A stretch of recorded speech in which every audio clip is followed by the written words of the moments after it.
Well, hello there. This is Jagzero, and I felt inspired to actually make a video for the first time in a very long time. And what we're looking at today is a game mode for Arma 3. I'm Jagzero, as I mentioned, and this is a cooperative game mode for Arma 3. So if that's your thing, then yeah, stick around. It's an interesting take on cooperative gameplay. There's currently a new version in development at the moment, but it has its roots back to Arma 2, where it was initially called Merc Tales. For a little while, it was called Tiger Tales, and then Fire Force eventually. But for the old timers who's been around in our community for quite some time, it's still kind of just called Merc Tales. That's the root. That's where it all started. Now, there are some simple settings you can change for the game mission or the game mode. Time, AI skill, how much cash you start with, because this is a economy-based game mode. Now, this is getting a rewrite, so this is essentially how it's been for quite some time. You can buy gear, and that's available to you forever through a upgrade menu in the game, which I'll show. Every time you die, you lose about $1,000. If you go broke, in this case, you have 30 minutes to repay that debt. If you don't, then you're out. How do you gain money, you ask? Well, in some cases, the insurgents sometimes have bounties. There might be special missions that are required to be fulfilled. There might be hostages and whatnot that needs to be saved. There's quite a few different tasks available for you. A unit tracker, well, I mean, it is exactly what it is. It shows friendly units moving around on the map. I do believe it does have like a maximum range, but regardless, you can still see friendlies moving around on the map. Forward spawn is essentially a tool that allows you to get into the fight quicker. If we go out with a full fire team, the squad leader, the medic, the engineer, or repair specialist, I guess that's what it's called, and you have a toolkit, you can actually spawn a forward spawn as a repair specialist. Now, from base, anyone who dies or joins later, they can spawn on that location. These last two are essentially adding the possibility of adding certain mods. RHS is a pretty good base, and 3CB as well. So basically caters for some slight different varieties in gear what you have available to you. So we're just gonna jump in, I think. And CEO and XO is the only ones who can actually buy stuff at the moment. I think as well as pilots, and I do believe you can buy vehicles as well as lower tiered personnel like team leads, for instance. But the upgrades themselves, you can't.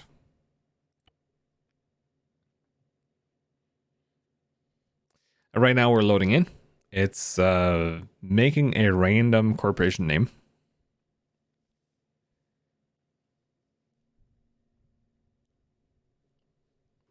Let's see, Leonidas Incorporates. Oh my. All right.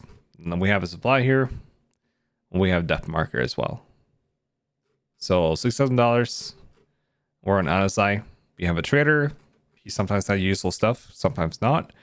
It's sometimes worked while going by that place and finding some nice stuff.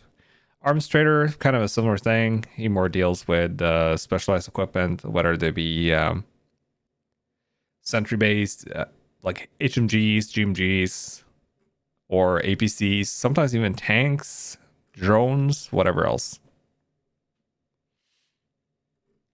And the airfield also allows you to repair and rearm and resupply as well. That also goes for the drones as well. And lastly, there is an extraction point. So when life gets too hard or you guys run out of steam, this is where you go. And whoever's CEO at the end, he will grab that bonus that he earned from the last mission. And next time you play it and you start another one as CEO, you get that money. So let's just load in. Of course, we're gonna have a warning for TeamSpeak, I believe. But hey, that's just annoyance. Oh yeah, I should probably mention this is made by Nkenny. Nkenny, yes, of Nopril/Lames, yes. Nopril is like the main community, and Lambs is a subsection of that. All right, so we have our base here. Stop killing people. Yeah, I mean, yep, that's pretty good advice actually. All right, so laptop core upgrades. We have the officer thing here. We can buy various weapons and such. Usually what I go for is basic body armor. Because right now we don't really have much. I mean, we have a tactical vest, which is alright, but not amazing. So, yeah. Investing, let's see, 1,500. Right, so we're down to 4,500.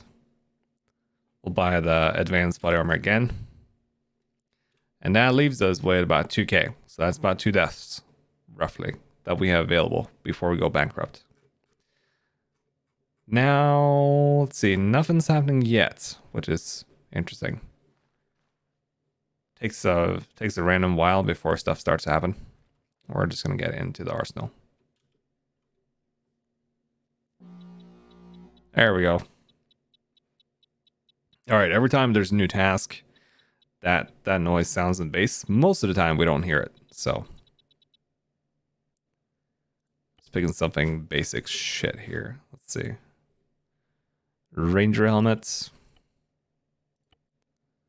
Do a kit bag. Yep. Simple stuff. Flat MP5. Not amazing. Let's put on green. 9mm and our current medical settings is well, it's an interesting thing. All right, already another one. Okay, well. Yep. Yardage as we use ace and whatnot. All right. We got a few mags. We're not going to do well with this. All right, so one of these, we have smuggler activity. It's basically a convoy of vehicles. So let's see, we're just going to do that. Let's see, spectator. And we're going to roam out here. Whoop. Ah, there we go. Yeah, so smuggler. Only 3 dudes. Sometimes some really nice stuff is available here. Usually scales with more people, it seems like. So the threat that we'll have is... Okay, no. We have a few more. Yep. PKP... Is that it? PKM? Yeah, PKM. This is why, yes. Now these crates right here, we can bring those back to base. They either have to be airlifted, sling loaded, or you have to get a big ass truck like that because the cargo capacity is, well, lower for vehicles like this. I think that has like a total of 4 maybe. That's a average like cargo storage space for those vehicles. I do believe these are 6 or 8 in size. So sling loading it is, or truck. So we went over here. They probably would have some nice stuff. Perhaps in the vehicles, it's possible. And also for us, it's not a bad trade-off. Get one of these, like trucks, if you can take it out without damaging too much. All right, so storage crate, essentially what it is, you come back to base after scrounging some shit, and you put it in the crate. So there are different ways you can play this game, or this game mode, I should say. You can invest heavily, like this is kind of an eco thing right now. So what I would normally do is I would look for a camp, head out there. Let's see, go into spectate again. Find that location. Just look at a map. Where should we go? Well, we gotta go to this area, and we gotta find a camp. Anyone spot the camp? Well, there it is. There is supposedly a camp. It looks like they moved their shit elsewhere though, because we got some crates here. Oh, and oh my lordy, they actually have a mortar dude. Yep, they're not super accurate, but they're accurate enough. That is a bad day caught unaware. So you definitely want to get close before you engage. Now there's 2 crates here. Sometimes they contain weapons. I mean, pretty much any weapon, I would argue, is an upgrade for a MP5. You don't really want to be lugging around with an MP5 for a long time. That is bad. That's bad. So we try to get some 7.62 or at least a decent platform for a 5.56.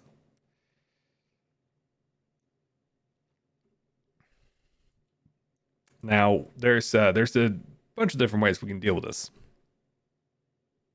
Either we bring them back to base and we sell them. I mean, we are at PMC after all. Or we essentially destroy them in any way we can possibly do that. Whether one of these guys has a pressure plate ID that we can place in the middle of that, or if we bring satchel charges or demo blocks or grenades or just free fire into one of the boxes until they cook off. Either way works, but destroying them will give you less money than if you bring them back. So let's say we get over here and we manage to nab this camp before it actually solidifies. Right now there's like lines in this circle, and the lines basically dictate that they're still in the process of setting up camp or fortifying this camp. I would argue that if you have a mortar, you've kind of fortified this already. But yeah, you know what? I don't really know anything about that, so yeah, whatever. Now with the camp handled, let's say we murder all these dudes, we deal with the crates, we're bringing them back to base. Over here we actually have a very nice little place. Within this zone right here, we can actually hand in enemy caches, which was the ones you guys just saw now. And if we have any hostages or terrorists or whatever, we can hand those in as well. And we can also buy one-time purchase of various equipments. Whether it be rocket launchers, sniper rifles, MGs of various types and whatnots, grenade launchers, yeah, cargo stuffs, DMRs, mortars. Those are also different depending on what sort of mods you run. And of course, it is customizable as well. And right now we have 2 vehicles. Basically Land Rovers, no guns, no armor. And we have 1 helicopter available. And there is a similar thing here as well. I can purchase various things and they'll spawn on the pad. So we can start using those. That again, of course, money. That is a money sink. Same thing with a one-time purchase of weapons. Oh yeah, and a healing zone as well. Once you get back to base, full heals. Heavy munition crates. That should, in theory, I'm not sure why. It is not doing the thing right now. Well, whatever. Normally this will fill up with ammunition that's required. I almost believe it's more for 3CB than it is for any of the other ones. Seeing as with 3CB you can load stuff into the vehicles and have that count as ammo. And of course, vehicles. You can buy some vehicles. Just basic open Humvees. You can buy spare wheels as well. Woo! So there is actually a wheel economy that we had in Merc Tales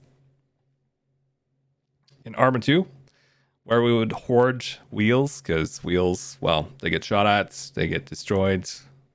There are in some cases IEDs or rockets or whatever else. Wheels is almost a real economy in some cases because you need to be able to move sometimes. Now, there are only 2 missions active right now. And in another 7 minutes, there's going to be another one that drops in. And there's also a threat level as well. So that makes the enemy scale with their equipment, whether they have plate carriers or what sort of weaponry they have, what sort of enemies you're going to be able to like find and whatnot. And we played yesterday. We had an easy enough time yesterday. However, when everything was said and done, we were up here, and we were dealing with camp after camp. There was a shotgun pattern of camps up here, and we were dealing with one by one. And we were moving from one camp to another, and suddenly we hear engine noises. Now that sometimes should give you pause. And in this case, we definitely should have, well, had some pause, because what we sometimes think is that, oh, you know, it might be a civilian driving from point A to point B badly. It might be a troop transport that's rolling in to murder you and all your friends with a full squad. Sometimes it's hit squads that are unannounced, and they roll in with specialized equipment, proper rigs, proper weapons, usually armored vehicles as well. So yesterday we're about, I think we're around here somewhere. Oh yeah, right here. So what happened yesterday, we were moving north, and I was one of the last guys around here. I was dealing with a camp back here, trying to get rid of some crates because we weren't going to move them back. So I was the last man moving away. I hear that noise, and I at first dismissed it, and it was a bad call, because there was 2 vehicles that rolled in here, one with a minigun, and just sprayed and prayed us. Shock and awe, guys. Shock and awe. That's a bad time. So yeah, it's a dangerous world, but it's also kind of funny, because right now, if I leave this base and I drive along towards this smuggler activity, sometimes nothing happens. Other times, stuff do happen. And it is somewhat random, and is one of those things that kind of keeps you on edge. And it's actually a great tool for any sort of community to bond in a way. Because in the transit, in your vehicles, or whether it be a helicopter or whatever, the banter is loose, and you're talking shit, and you're bonding, you know, as a community. As soon as the first bullet flies, everyone snaps back in, and it's go time. And it's one of the reasons why I thoroughly enjoy this sort of game mode. It's easy to pick up. It works well with a few people. Once you start scaling up, the cost of dying certainly adds up. It only takes one guy who's not like really focused, and you lost $1,000. We were up to $20,000 yesterday. And after a couple of new people who joined back in, we were down to $510 to our name. And we really hadn't bought anything fancy. We bought some tactical AKs. We bought the body armor. That is more or less it. Nothing else. So, but we ended the session with about 10K in profits.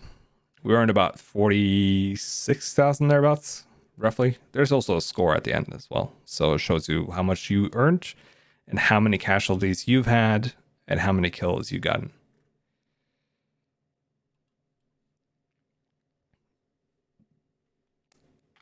Now, there is no AI defenses in base. And due to its central location, sometimes you'll actually have enemies just walk in the gate. Now, that could be fixed by actually adding some AI of your own. Basically, just place them down and have them guard this location. But for the most part, this is not where we stay. This is not really the place where we hang out. We're primarily here at the start or for respawns. That is more or less it. So this place right here, it could be anywhere. It could be in the mountains, wherever. Or it could be in some house. Doesn't really matter. We're only here, really, when we run really low on supplies. Oh man, yeah, it's still early morning here. So yesterday we had a prolonged firefight, and we were probably away for about 3 hours before we finally went back. We were out of blood packs. We were continuously scrounging. On occasion, we would have respawns that came back in and had some more gear that they could resupply to the rest of the group. But most of that was scrounge equipment from enemy combatants. So that is one of the things that I thoroughly enjoy about this. You head out in the vehicle and you go away for an adventure for hours. Now, that's not to say that the chance of dying is not there. It certainly is. A good chance of dying. But through the measures of being able to add a forward spawn, you can get back into action. So after 2 minutes of spectating, you'll think about what you did and how you died. You'll come back here, and there is an option once you scroll, mouse wheel, move to forward spawn. So that allows you to get back into action fairly quickly. So after 2 minutes, you're back out there. But of course, we play with customized settings for Ace, Medical, and a bunch of different mods, Acre as well. And if someone goes down, they're not immediately killed, but any subsequent damage to that player will murder them. So you do have a little bit of time to stabilize people and get them back up in fighting shape. And it's actually one of my favorite moments right now, that even in small groups, sometimes you have like half the fire team down, and you actually have to do triage and pull security at the same time. That is a tricky situation, but it's cool. It's stuff that you remember, and I'm thoroughly looking forward to the next thing that Kenny comes up with. Now, this is a fairly old version now, so 6.999, yeah. And Kenny's now working on a new version. So far, there hasn't really been that many other communities that play this, as it's not really something we shared. And I'm thinking that might change at some point. But I also think that there's probably 1,000 people out there somewhere that might enjoy this sort of gameplay. And I'll leave some links in the description of this video to showcase some of the moments that we've had while playing Merc Tales. So with that, I just want to thank you guys for your time. And yeah, enjoy Arma. Yes. Woo.